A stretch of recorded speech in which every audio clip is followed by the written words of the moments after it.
Hey, Techno Geek Squad. It's your girl, Explora here, back with another exciting dive into the digital deep end. So buckle up, grab your goggles and your gear, because we're exploring the high-tech world of Midjourney today.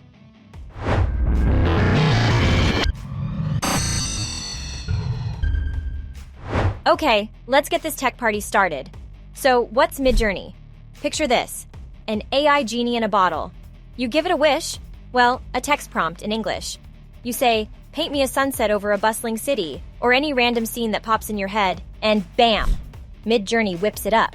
It's like magic, but cooler, because it's tech. But hey, it's not just a magic trick.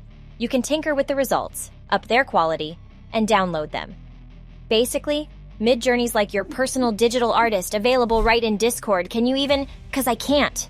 Alright, squad, first things first, we're gonna surf over to the Midjourney website. Join the beta, boom. Whisk ourselves into their Discord. Easy peasy. Choose a room, any room, they're all super cool. Now, Midjourney wants us to confirm our email. Got it? Done. Now, here's the fun part. Let's try to write a prompt in one of the rooms. But wait, Midjourney asks us to hit that Accept TOS button first. Sure thing, Midjourney. After this, it's all about getting that subscription on the Midjourney website. And then, we're set, ready to rumble. After we've made that purchase, whoosh, we can dive right into using Midjourney in the general chat. It's like an art exhibit in there, y'all, with generated images from everyone. You can check out what others are creating and the prompts they're using. Trust me, it's a flurry of digital art, so keep your eyes wide open. If you're like, nah, Explora, I want my own solo chat with Midjourney, no worries. You can set up your very own server. Just click on that plus sign, pick Create My Own for me and my friends, give your server a cool name, and voila. But remember, we gotta invite Midjourney back to our server.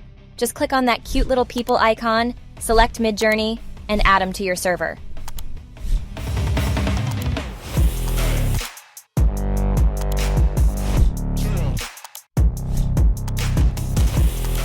Now you can have your private chats with Midjourney without any interruptions. But remember, your generated images will still pop up in one of the rooms on the Midjourney server. If you're not down for that, you're gonna need to get a special subscription for private Midjourney use. So keep that in mind, geeks. Okay, let's crank things up a notch. So before we let our creative juices flow and start generating some wicked images, we gotta set up our controls. Send our good old friend Midjourney the command/settings. Ta-da! We got versions 1, 2, 3, 4, 5, 5.1, and 5.2 all ready to go.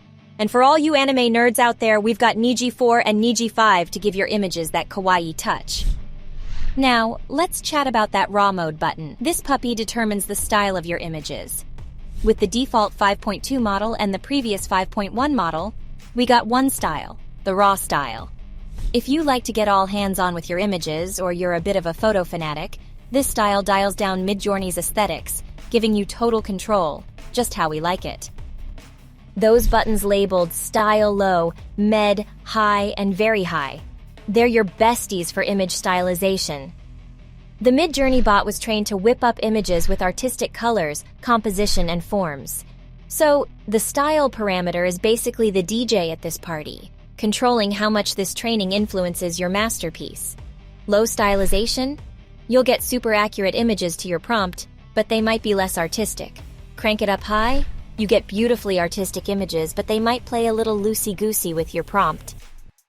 That public mode button is like your personal paparazzi. It means all your stunning works of art are public and everyone in the Midjourney server rooms can see your creations.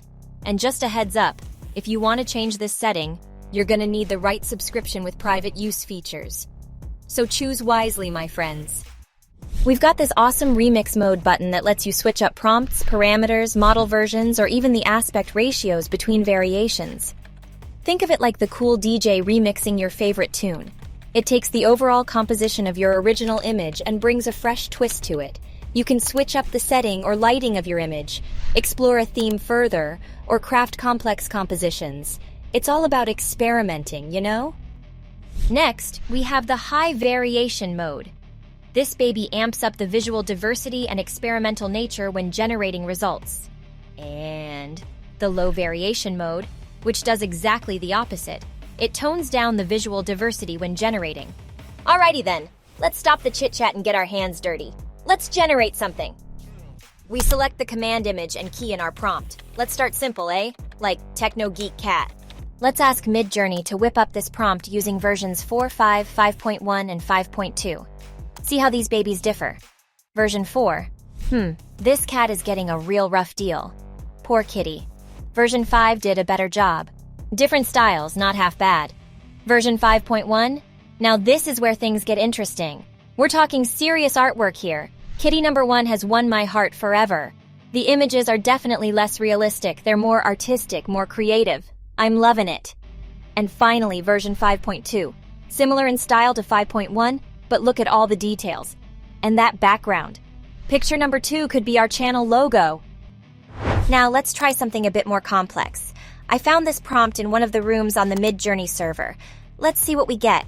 The prompt is super long, but we got this. Let's also generate it in all 4 versions.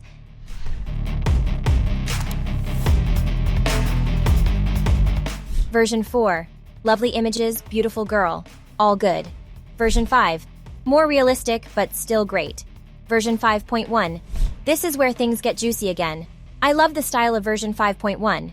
The image looks like a ready illustration, there's more detail, and the lighting is really spot on. Version 5.2. Similar to version 5.1, but notice how the image is sharper, clearer, less noise, and it's a more pleasant visual experience overall. Below the results of our prompt, we have these buttons with letters U and V, and the picture numbers. The U buttons let you zoom in on specific images. Which one should we take a closer look at? Let's say U2. Here's what we got. Now we can right-click on the image and save it to our computer. The V buttons, on the other hand, kickstart the generation of variants for a selected image. Let's try a variant of image 3. Remember, we enabled the remix mode in settings, so when we hit V3, Midjourney suggests we tweak the prompt. We don't need to right now, so we just hit submit. After a bit of generation time, voila, we can see the result. Underneath the magnified image, there are buttons like very, strong, and very, subtle that recently appeared. These allow for stronger or more subtle variations of an image. Stronger variations mean that the resulting options will differ more significantly from each other, while more subtle variations will deviate less from the original prompt. Let's try both. Here is the outcome. The results are quite clear. On the left, we have very, subtle, and on the right, very strong. Aside from this, among the new features, we also have zoom out in 3 variations. Zoom out 2x, zoom out 1.5x, and custom zoom. Let's do a 2x and 1.5x zoom. Again, the result is clear.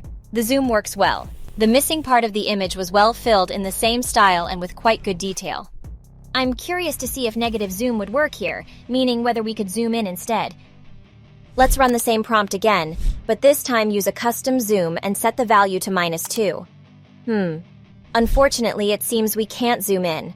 Midjourney indicates that zoom out only works with values between 1 and 2. Besides this way of filling in the missing parts of images, we can also use the arrow buttons. The image will be extended in the direction of the arrow by exactly 512 pixels. Like this, for instance. Now I want to show 2 more versions of image generation in Midjourney. These are versions Niji 4 and 5. For comparison, let's generate this same prompt with the girl in Niji 4 and 5.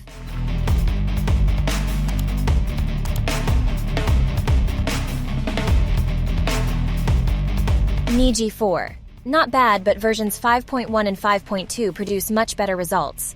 What about Niji 5? This is a completely different level. This is why I use Midjourney. To get results like this, you must agree that it's amazing. Wow, that's quite a difference. I wonder how our kitten would look in Niji's style. Let's check. We'll generate it in both version 4 and 5. Niji 4. Well, okay. It's anime? Yes, it's definitely anime. No question about that. What about Niji 5? Look at this. Do you see the third image? It's just wow! And the fourth one is not bad at all either. And the first? Well, it's pretty cool. Which kitten do you like the most? Maybe we should have a poll? Write in the comments. If any kitten gets a lot of votes, we'll use it as the channel's avatar. Let's get back to our girl's prompt. Did you see how huge it was? And how to know that all this pile of text is justified and really necessary for creating an image? It's very easy to find out. the shorter command will help us. We type shorter, add our prompt, and voila. Oh my god. Midjourney crossed out almost all of our prompt and offered us 5 variants of a new shorter prompt. Let's try to generate all of them and see what the difference is between them.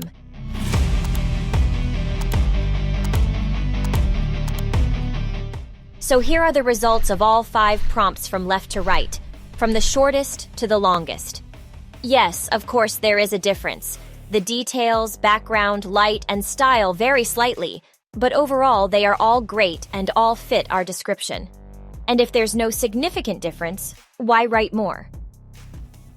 Of course, different prompts may produce different outcomes, but now you know this way of checking prompts, and you can test it yourself.